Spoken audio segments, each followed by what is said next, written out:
ሰላም ጓደኞቼ እንኳን በሰላም መጣችሁ። ዛሬ ዳታቤዝ 9ኛ ትምህርታችንን እንጀምራለን።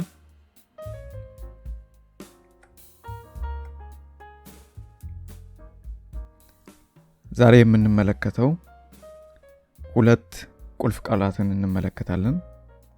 አዝ የሚባል የቁልፍ ቃልና ግሩፕ ባይ የሚባል ሌላ የቁልፍ ቃልን እንመለከታለን። አዝ ማለት የረድፋችንን ስም ሌላ አይነት ስም የምንሰጥበት ወይም የሰንጠረዣችንን ስም ሌላ አይነት ስም የምንሰጥበት ቁልፍ ቃል ነው። ግሩፕ ባይ ደግሞ ስሙ ላይ ግሩፕ የሚለው ትመለከታላችሁ።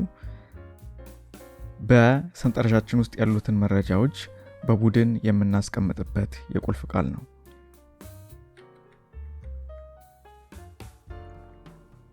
ባለፈው ጊዜ ክሩድ ከሚባሉት ውስጥ አፕዴት የሚባለውን ተመልክተናል።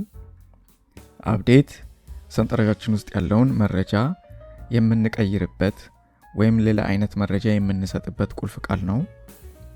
ይህን ማድረግ የምንፈልገው ሰንጠረዣችን ውስጥ መረጃ ሲቀየር አፕዴትን ተጠቅመን መቀየር እንችላለን። ሌላ ጥቅሙ የሚሆነው ሰንጠረዣችን ውስጥ ስህተት ካለ ስህተቱን አፕዴት በሚል ቃል በመጠቀም ስህተቱን ማረምም እንችላለን። ይሄኛውም ሌላ ጥቅሙ ነው። ወደ ድህረ ገጻችንን ሄድና ዛሬ የምንመለከታቸውን ቁልፍ ቃላት ጠለቅ አድርገን እንመልከት። በመጀመሪያ ሰንጠረዣችን ውስጥ መረጃን በማስገባት ጀምራለሁኝ።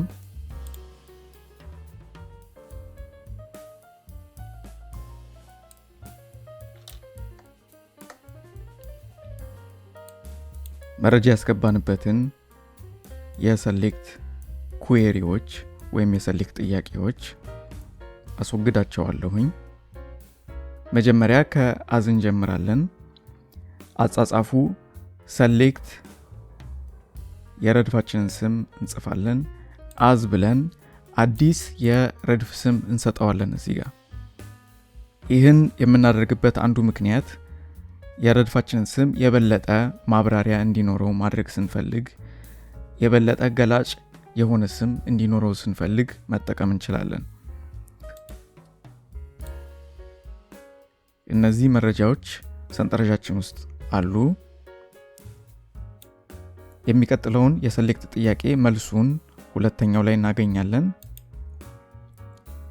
ምንድን ያደረገው? ኔም የሚለውን ታይትል አደረገው። አዝ ብሎ አጻጻፉ ላይ እንደተመለከትነው የረድፋችንን ስም እንጽፍና አዝ ብለን አዲስ የረድፍ ስም እንሰጠዋለን። ስለዚህ ኔም ብሎ አዝ ታይትል ብሎታል። ካቴጎሪውን ታይፕ፣ ኦተሩን ራይተር፣ ገጹን ገጽ ነው፣ አዲስ ስም መስጠት አያስፈልግም። እዚህ ጋር ፒሪየዱን ዊክስ ብሎታል፣ ለምን ያህል ጊዜ ሳምንት ሰው እንደሚጓዝ እና ከምን ሰንጠረዥ እንደምንመርጥ። የመጀመሪያውን እንደገና ብንመለከት ኔም የሚለውን ሁለተኛው ላይ ታይትል አድርጎታል። ካቴጎሪ የሚለውን ታይፕ አድርጎታል። የመረጠን ላይም መመልከት እንችላለን። ስለዚህ አዝ ሌላ አይነት ስም ለረድፋችን ይሰጥልናል። ከዚህ በፊት እንደተማርነውም ሁሉ ጊዜ ሁሉንም መምረጥ አያስፈልገንም። ሁሉንም ረድፎች የምንፈልገውን የረድፍ ስም ብቻ መምረጥ እንችላለን። በዚህ ጊዜ የመጀመሪያውን ረድፍ ብቻ መርጫለሁ። የመጀመሪያውን ብቻ መርጬ አዝ ታይትል ብየዋለሁ። ስለዚህ ሶስተኛው ላይ ስንሄድ ስም የሆነውን ታይትል ብሎ ኔምን ቀይሮልናል። ሌሎቹንም ለብቻቸው መርጠን እንደዚህ አድርገን መቀየር እንችላለን። ስለዚህ አዝ ሌላ አይነት ስም እንደዚህ አድርጎ ይሰጥልናል። ግሩፕ ባይን ቀጥለን እንመለከታለን። ግሩፕ ባይ ተመሳሳይ የሆኑ መረጃዎችን በቡድን ማስቀመጥ ነው ብለናል። በጣም ብዙ ጥቅም ያለው በጣም ጠቃሚ ነገር ነው። ከሰንጠረዣችን ውስጥ ተመሳሳይ መረጃ ያላቸው ብዙ ነገሮች አሉ። ሁሉንም ነገር መርጠን እንመልከት። መጀመሪያ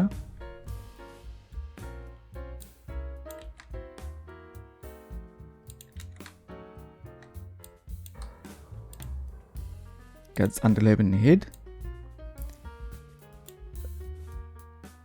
የመጽሐፍት ምድቦቹን እንመልከት።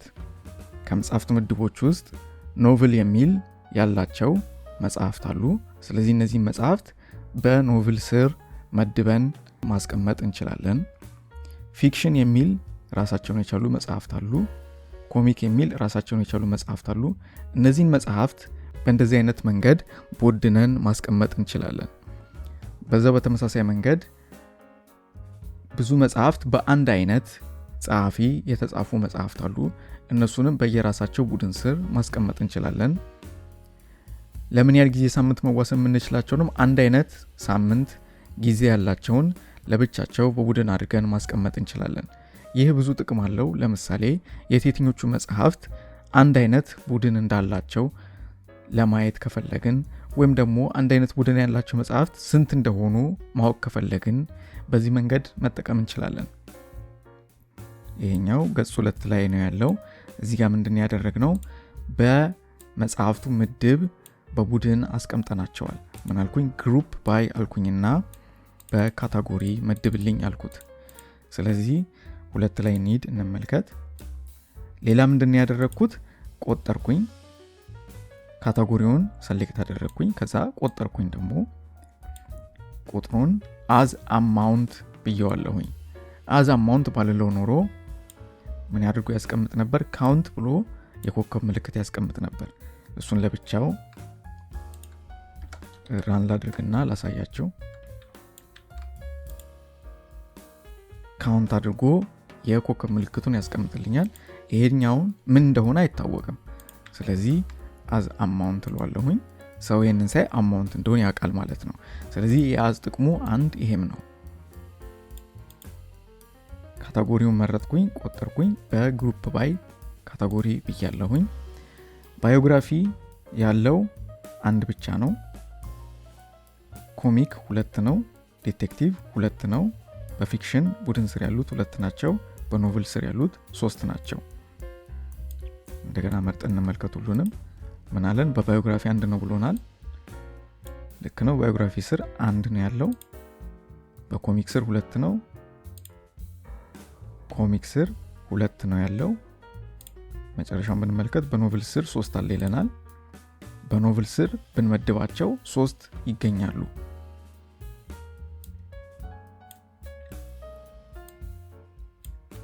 ወደ ሌላኛው እንሂድ። ይሄኛው በጸሐፊዎች ቡድን አድርጎ ያስቀምጥልናል። ገጽ 2 ላይ እንሄዳለን።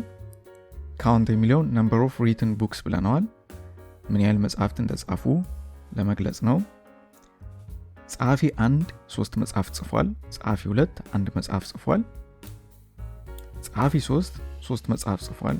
ጸሐፊ 4 1፣ ጸሐፊ 5 2 መጽሐፍ።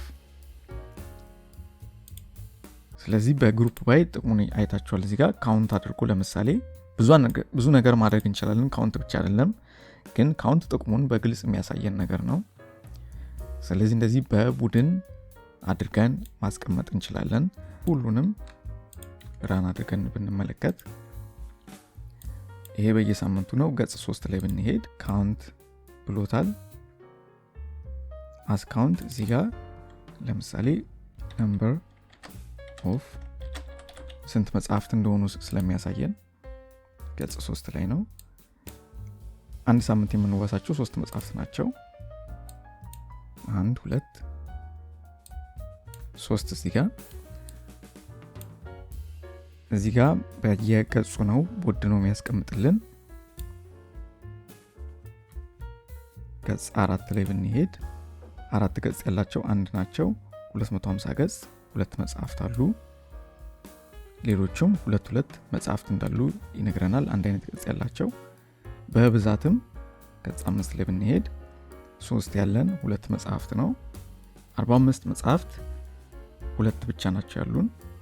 55 ብዛት ያላቸው መጽሐፍት አንድ ብቻ ነው ያለው።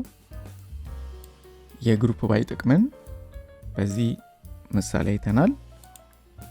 ምን እንደሚሰራም ተምረናል። አዝም እንደሚሰራ ተምረናል።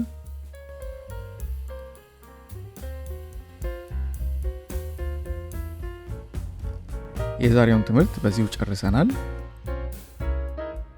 ግሩፕ ባይና አዝን ተለማመዱ በደንብ ጥቅሙን በደንብ እንድታቁ የራሳችሁን ምሳሌ እየፈጠራችሁ ተለማመዱ